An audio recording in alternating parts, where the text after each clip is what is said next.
तर नमस्कार मित्रांनो, मी आहे तुमचा प्रवीण जमनाडे. हे बघा बरं, बैलगाडी वाहतूक बंद झाली पाहिजे की नाही. इतके मोठमोठाले घोडे असताना हे ट्रॅक्टर त्याच्यामध्ये असा ऊस भरा की हो. हे बघा असा बैलगाड्यामध्ये काय ठेवलं, बैलाची नुसती बेजारी तर बेजारी. पहिली गोष्ट बघा बघा बघा नुसतं बघा तुम्ही, इकडून रस्ता खणल्याला त्याच्यामुळं मी पाठीमागं दमा दमा दमा बिचारे बैल आईची घाण. हे बघा किती बक्कळ आहेत. देवानं नाहीतर या कारखान्यावाल्याला समजायला पाहिजे बैलगाड्याची किती बेजारी व्हायली. बैल आता चढायला बघा कसे करते.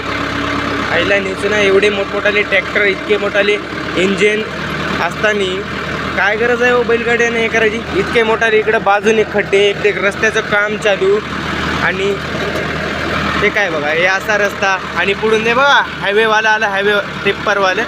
आता ते थांबतंय का नाही थांबत काय माहीत. बैलगाड्या इकडे खड्ड्यात जातील ना ते इकडं. काय रे बाबा, देवाची कृपा म्हणायचं. इतके मोठमोठाले ट्रॅक्टर असताना काय गरज नाही. पहिली गोष्ट गुड बाय.